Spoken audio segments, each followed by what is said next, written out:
시청자 여러분 안녕하십니까? 상쾌한 아침입니다. 텔레비전에 많이 출연했던 강연재 변호사가 정경심과 윤지호의 공통점에 관한 글을 SNS에 올렸습니다. 대표적으로 세 가지입니다. 첫째는 두 사람 모두 정신적, 육체적으로 힘들다고 그렇게 얘기를 하면서 SNS 활동을 적극적으로 하고 있다. 두 번째는 두 사람 모두 다 검찰 수사를 싫어하는 것 같다. 세 번째, 두 사람 공이 모든 것은 남의 탓이요, 자신은 잘못이 없다라는 얘기를 하고 있다.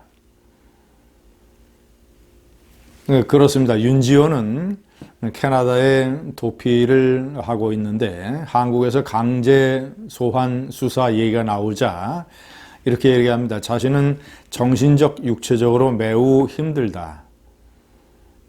그리고 마사지 치료, 물리 치료, 심리 상담, 정신의학과 약물 치료 이런 거를 받고 있다고 잔뜩 얘기를 해놨습니다. 그리고 자기는 사기꾼이 아니라 여전히 나는 장자연 사건의 증인이다. 이런 식의 발뺌을 하고 있습니다. 강연재 변호사의 지적이 날카롭지 않습니까? 정경심과 윤지호는 너무나 비슷한 점이 많지 않습니까? 제가 그 중에서도 특히 이 피해자 코스프레, 동정심 유발 작전, 그 모든 것을 세상 탓으로 돌리는 이런 행태, 이것은 조국도 마찬가지입니다. 조국과 가족의 피해자 코스프레, 동정심 유발 작전을 제가 설명을 해드리겠습니다. 첫 번째, 국회 대정부질문 답변에서 압수수색 당시에 부인과 통화한 상황을 설명을 하면서 계속 부인이 매우 아프다는 점을 강조를 합니다. 현재 아내의 상태가 거의 쓰러질 지경이다. 그리고 당시 아내가 119를 부를 정도였다. 이런 얘기. 그러나 검찰의 설명은 다릅니다. 119를 부를 정도, 그런 정도가 아니었고, 조국은 압수수색 팀장과의 통화에서 압수수색을 신속히 해달라는 얘기를 몇 차례 했다고 합니다. 그리고 이것을 압수수색 수사팀은 압력으로 느낄 수 있는 그런 정황도 있다는 것이 검찰의 설명입니다.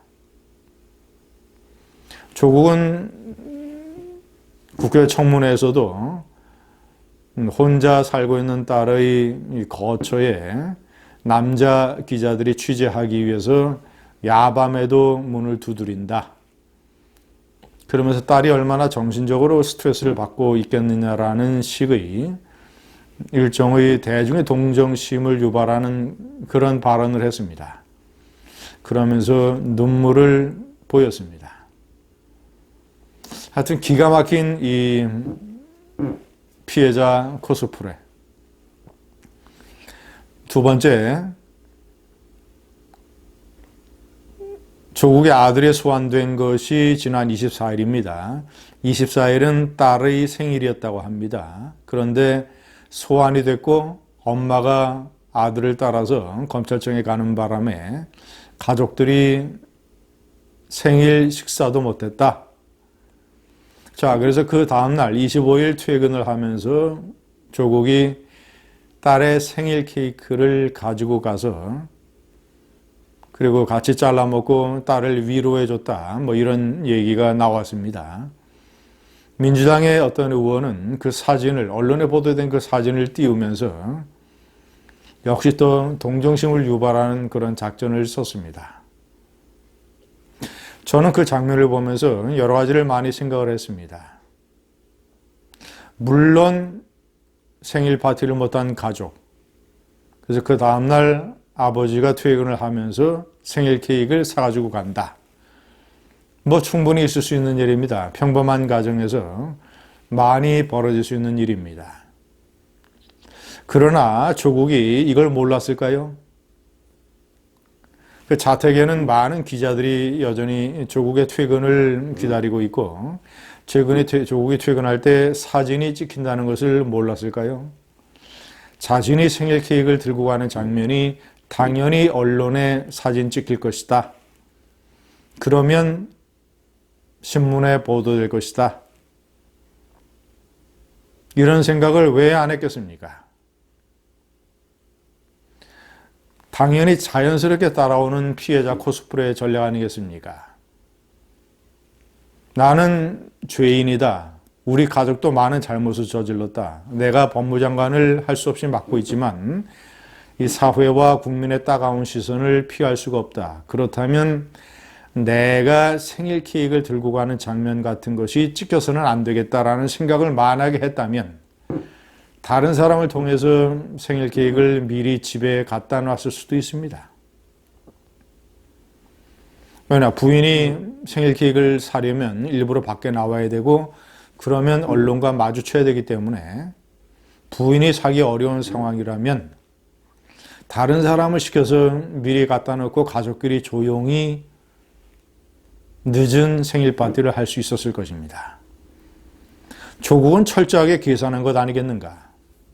언론에 보도되기를 노린 것 아니겠는가? 제가 일전에 조국 딸이 싹쓸이한 장학금 2천만 원을 벌기 위해서는 하루에 4시간씩 600일을 아르바이트 해야 된다고 말씀드린 적이 있습니다. 하루에 4시간씩 600일 아르바이트를 하려면 생일 파티를 변변히 못하는 가난한 대학생들이 얼마나 많겠습니까? 친구들과 좋은 레스토랑에서 식사를 못하는 것은 물론 가족들끼리도 생일 파티를 못하는 집이 많을 겁니다. 왜냐? 그런 가정의 경제 형편상 아버지, 엄마 모두 다 밤늦게 일할 가능성이 높기 때문에. 세 번째, 딸의 시련을 생각하며 국회 청문회장에서 눈물을 보였던 저 코스프레는 제가 조금 전에 설명을 해드렸습니다. 네 번째, 매우 아프다는 부인의 SNS.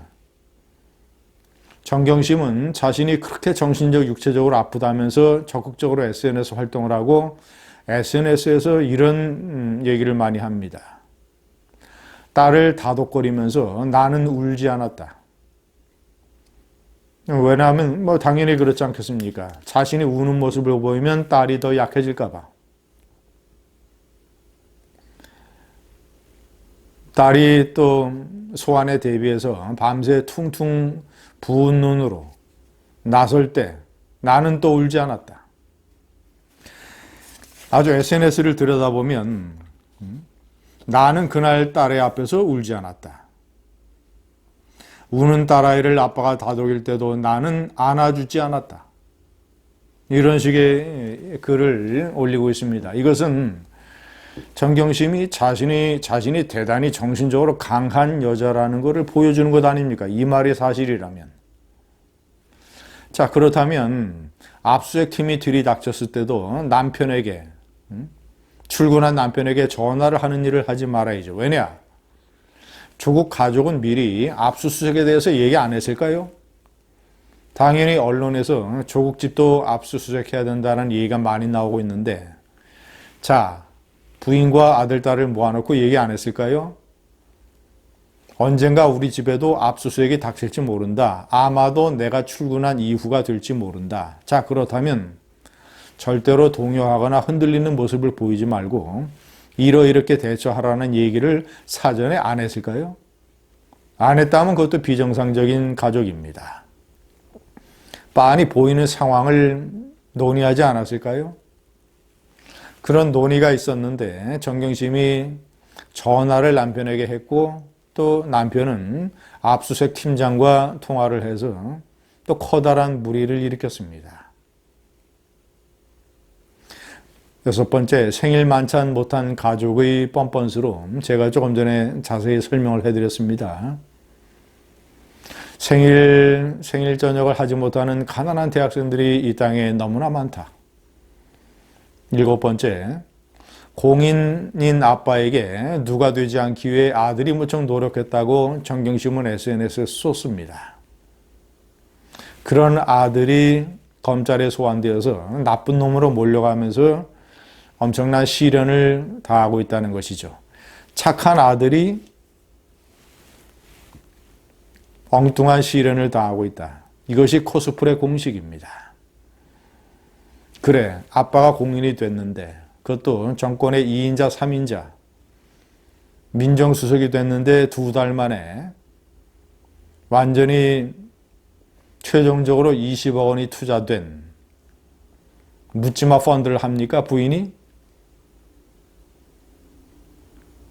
금방 탄로나는 조국 가족의 가증스러운 피해자 코스프레입니다.